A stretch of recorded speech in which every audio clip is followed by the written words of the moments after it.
Você já se sentiu como se a vida estivesse errada, insatisfatória? Como se algo estivesse faltando e sempre precisasse de alguma coisa a mais? Como se houvesse um enorme buraco e sem fundo, um buraco infinito dentro de você? Eu já. E para tentar fugir desse sentimento horrível, eu tentei preencher esse buraco com todo tipo de lixo, numa tentativa inútil de fazê-lo desaparecer. Festas, álcools, jogos, séries. Nada disso funcionou. Todas essas coisas apenas dão uma sensação momentânea de prazer, mas elas não duram e te deixam frustrado, viciado e querendo sempre mais. Então eu pensei, talvez o problema seja eu. Preciso ser melhor, mais inteligente, mais engraçado, mais sociável.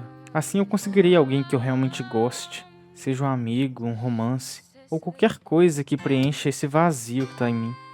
Então eu me esforcei ainda mais para me tornar a melhor versão de mim mesmo. Eu tentei ser sempre gentil, prestativo e cuidar do sentimento das pessoas ao meu redor.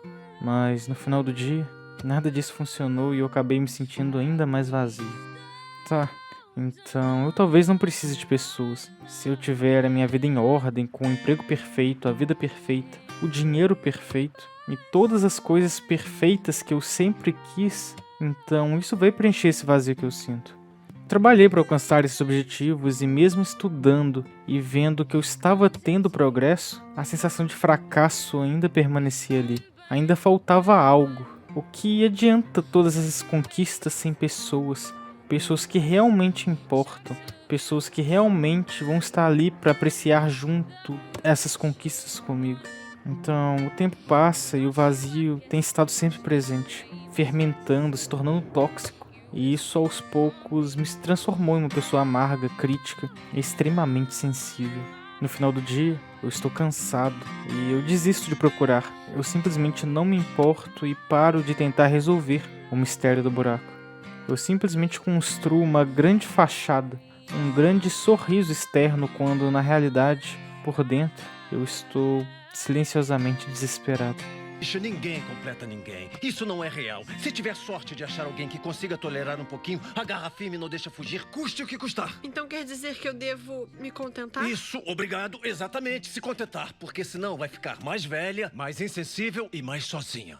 E vai fazer tudo o que puder para preencher esse buraco com amigos, com a carreira e com sexo sem sentido. Mas o buraco não tem fundo. E um dia você vai perceber que todo mundo ama você, mas ninguém gosta de você. E esse é o sentimento mais solitário do mundo.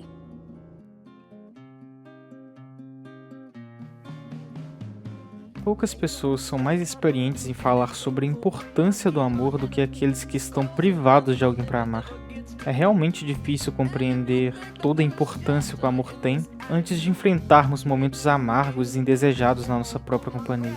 Quando nós estamos tristes, nos sentindo mais sozinhos, algumas pessoas podem até tentar nos mostrar certa gentileza. Podem haver convites para ir em algum lugar, jogar algum jogo, assistir alguma coisa. Mas é difícil escapar da sensação que esse afeto, até mesmo dos mais bem intencionados, é apenas uma convenção social, que não existe um interesse genuíno ali.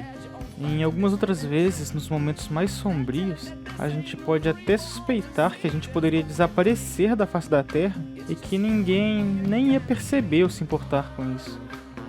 Pedir ajuda também não é uma tarefa tão simples, porque na companhia comum a gente não pode simplesmente compartilhar tudo o que se passa nas nossas mentes, pois muito do nosso monólogo interior é excessivamente intenso, ou então é tão carregado de ansiedade que não chega a ser interessante para ninguém.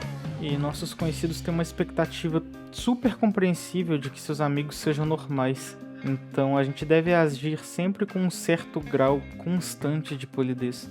A gente tem que aceitar que grande parte do que somos e algumas de nossas preocupações mais profundas serão recebidas pelas pessoas com incompreensão ou tédio. Que a maioria das pessoas simplesmente não se importam o suficiente com nossos pensamentos mais profundos. Todos esses aspectos silenciosamente destrutivos da vida solitária, o amor promete corrigir. Com esses amigos ou amantes, a gente não precisa impor quase nenhum limite às profundezas de nossas preocupações. a gente poderia ser aceito mais ou menos como a gente é e seria possível revelar todas as nossas vulnerabilidades. Estaria tudo bem ter momentos de raivas, cantar mal ou então chorar, porque a gente seria tolerado mesmo se não formos tão encantadores, ou até mesmo se a gente fosse um pouco desagradável por algum tempo. A gente seria capaz de acordar essas pessoas em horários estranhos para compartilhar tristezas ou felicidades. E a gente poderia sentir uma imensa gratidão por esse amigo, por essa pessoa que faz algo que talvez a gente até começasse a suspeitar o que antes era impossível. Alguém nos conhecer realmente bem e ainda nos apreciar. E finalmente a gente teria escapado da sensação dominante e devastadora de que a única maneira de fazer as pessoas gostarem de nós é manter a maior parte do que somos oculto. A gente poderia sentir que existimos, que nossa identidade está segura e a gente não é o único guardião da nossa história. E quando a indiferença do mundo começar a nos esfriar e corroer, a gente poderia voltar a essas pessoas para sermos reconstruídos, refletidos de volta para nós mesmos e termos alguém ali que nos tranquiliza e nos conforta. O mundo das ideias é realmente lindo, mas, na verdade, essas pessoas, esse amor praticamente não existe. Isso explica porque alguns dos maiores artistas, escritores e pensadores de nossa história passam a maior parte, se não a vida toda, sozinhos. E eles acabam morrendo dessa mesma maneira. E quando a gente não tem a quem recorrer, a gente vira uma página em branco, uma tela sem pintura, uma ideia inexplorada em sua mente. E a esperança de que a história se lembre da gente, talvez até em um nível pessoal, por meio de nossos pensamentos, ideias e criações, que muitos artistas, como o Edward Hopper, fizeram tantas pinturas e tanta arte sobre a solidão. Uma das minhas pinturas favoritas é Automat. Eu não sei exatamente como se fala. Ela mostra uma mulher que é enquadrada por uma grande área de vazio e silêncio. Ela está sozinha, sentido solitário.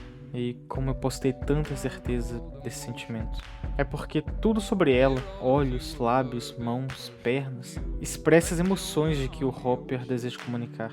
Mas a interação de luz e cores, especialmente o contraste entre a luminosidade desconfortável do café e a serenidade da noite lá fora, também servem ao mesmo propósito. Toda a estrutura do quadro parece ter sido construída com escolhas conscientes do Hopper para retratar a solidão.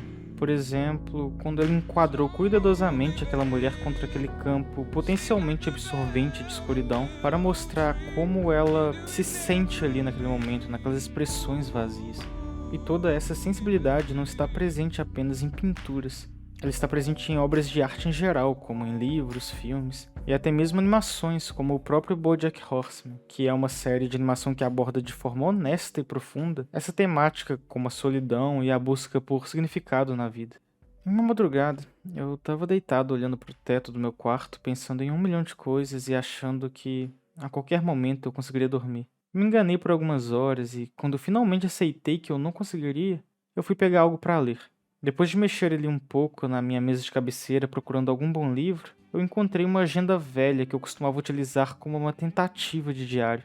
Não era exatamente o que eu estava planejando ler naquela noite, mas eu abri para ler algumas páginas e uma passagem me chamou a atenção.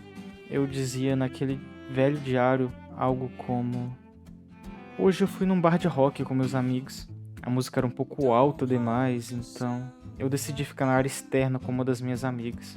Lá fora, enquanto conversávamos, ela disse que me amava, que eu era a pessoa que ela mais confiava na vida. Ela me disse que quando chamou as pessoas para saírem, ela sabia que eu seria o primeiro a topar aí com ela. E é incrível ter alguém que goste tanto assim de mim. E eu me sinto um pouco culpado por me sentir tão sozinho, mesmo com pessoas assim ao meu lado.